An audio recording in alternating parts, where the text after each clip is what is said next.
Bonjour. Alors au programme de cette vidéo, je vais peindre un rhinocéros. Les animaux, c'est un sujet que j'aime bien traiter en peinture. Donc c'est parti, j'ai encore jamais fait de rhinocéros. On va faire ça ensemble. Et vous allez voir, je vais donner une petite touche très originale et personnelle à notre étude. On y va? Alors mon rhinocéros, je vais le réaliser sur de la toile de lin brute. J'ai déjà fait des portraits sur ce type de toile. C'était super joli. Et ben je vais faire mon rhino là-dessus. Ça va être une grande première, mais je sais déjà par avance que ça va être super beau. Parce que je veux donner en définitive un côté très brut à mon tableau. Je vais travailler avec de l'huile fine Van Gogh de chez Talens, un médium à peindre aussi de chez Talens, une brosse en soie de porc plate numéro 12, Raphaël, une brosse en kévrine plate numéro 10, Raphaël, une martre pointue numéro 6, Isabelle. Mes couleurs blanc de titane, terre de sienne naturelle, terre d'ombre naturelle et du noir. Et pour démarrer mon dessin, je vais travailler avec un crayon 4B.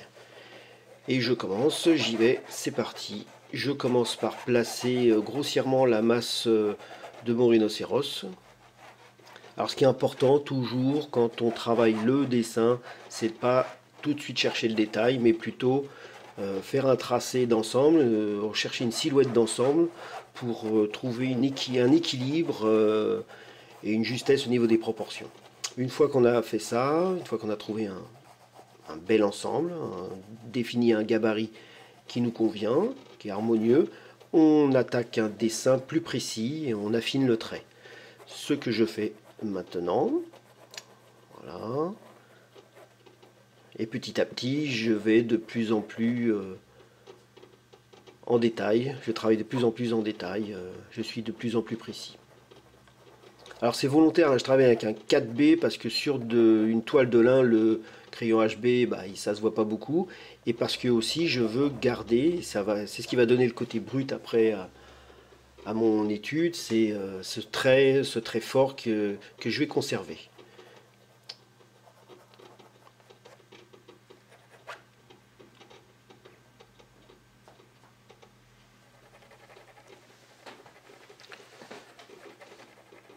Je commence aussi à travailler le modelé, c'est-à-dire que je fais un pré-ombrage au crayon HB, au crayon 4B, hein, quelle erreur. Voilà, crayon 4B. Je définis mes zones d'ombre les plus fortes. Je fais quelques petits dégradés. Donc je commence à mettre en place au crayon mon modelé.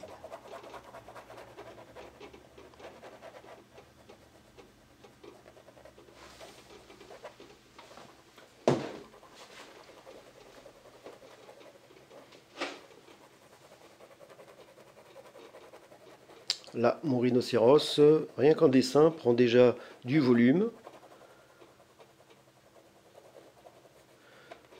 Alors, je le répéterai jamais assez, mais plus on passe de temps au dessin, plus on a un dessin abouti, et plus il est facile après de réaliser la peinture.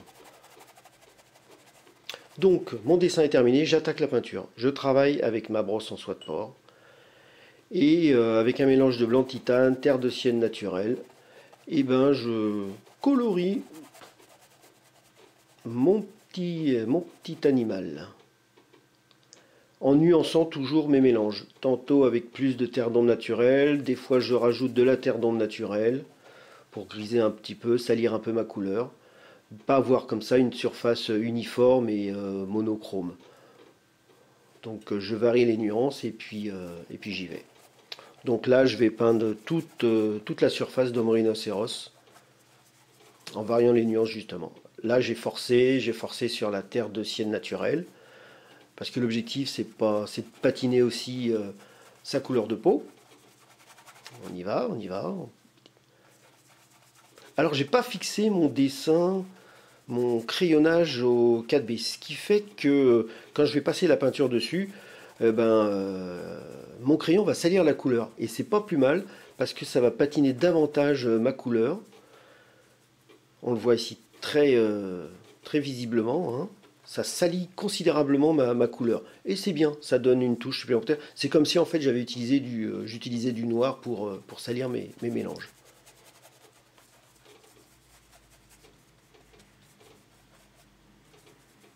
Et cette valeur très sale, très noire que je veux donner à mes ombres, c'est aussi ce qui va définir le caractère, le côté brut de mon Rhino.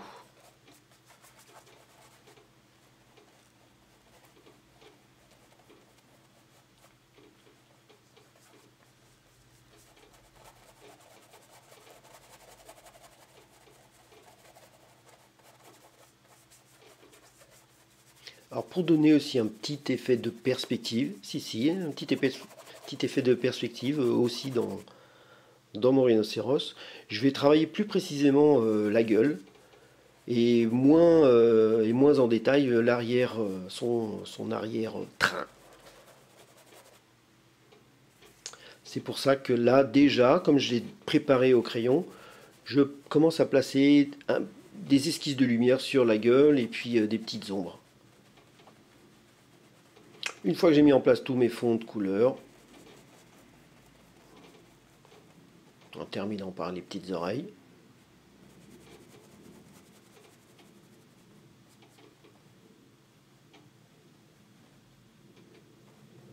remarque que la gueule est plus travaillée que le reste. C'est volontaire et c'est ce qui va produire cet effet de perspective. On appelle ça un raccourci. La position du rhinocéros. La tête est plus en avant et l'arrière-train est plus en arrière. Donc on appelle ça un raccourci. Donc maintenant j'affine le boulot en utilisant ma brosse en Kevrin. Et là je vais forcer sur les valeurs d'ombre. Donc je vais retravailler un petit peu plus en précision forcément, plus en détail, les plis, les ombres. Je vais affirmer évidemment les contrastes. Donc là j'utilise presque du noir pur. Donc c'est un mélange terre d'ombre naturelle, une petite goutte de sienne naturelle et du noir en grande quantité.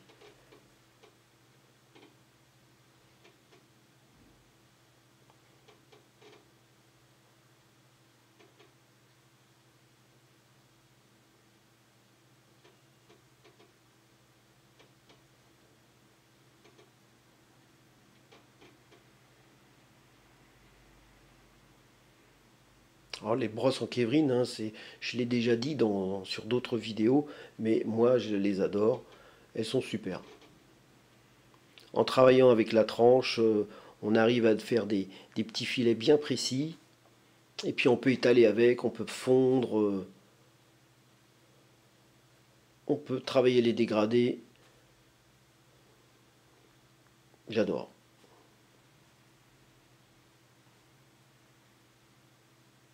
Elles allient la souplesse de la martre à la précision de la martre, avec la vigueur et la force d'une brosse en soie de porc. Donc je continue, je suis toujours avec ma brosse Kevrin plate et progressivement j'affine le boulot, je précise les silhouettes, les formes, les contours.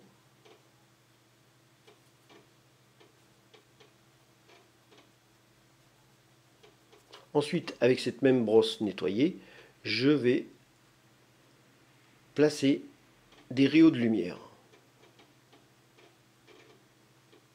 Et là, je vais faire un petit mélange avec un blanc presque pur, avec une toute petite goutte de terre de sienne naturelle.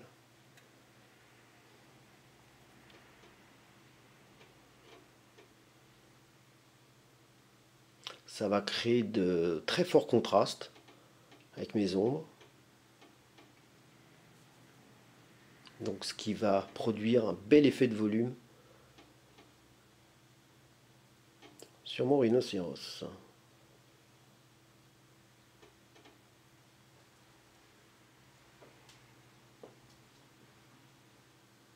Vous avez vu, je suis toujours avec la même brosse.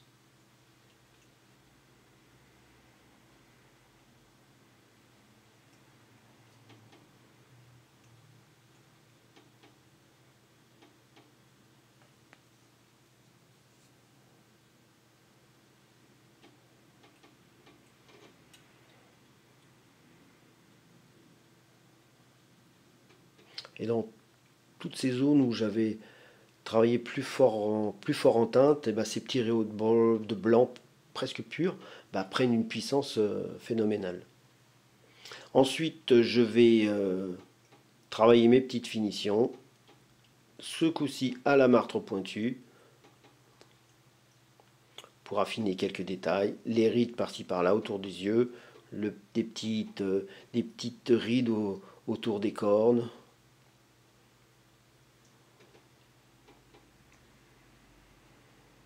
Sur la gueule, là où il y a plein de plis.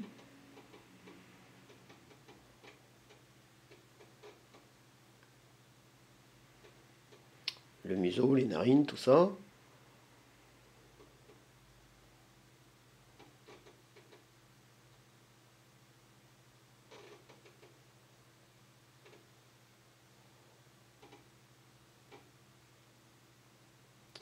Toujours à la martre pointue, des petits rayons de lumière plus précis.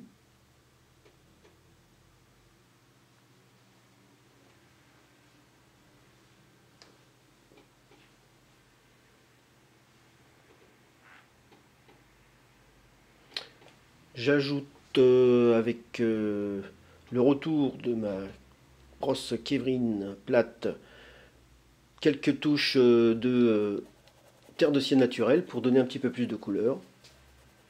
Voilà, mon rhinocéros maintenant est terminé. Et pour l'intégrer à ma toile, le fond, je vais placer une ombre sous le rhino, composée de terre d'ombre naturelle et de noir. La touche finale, la signature.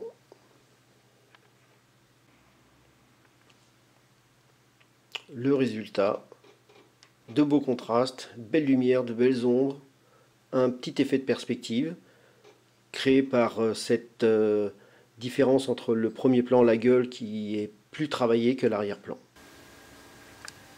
J'aime bien. Mon petit rhinocéros va pouvoir rejoindre ma collection de portraits d'animaux. Il ne me reste plus qu'à vous saluer, vous dire à bientôt. Et comme d'habitude, je compte sur vous pour partager toutes ces vidéos. À bientôt!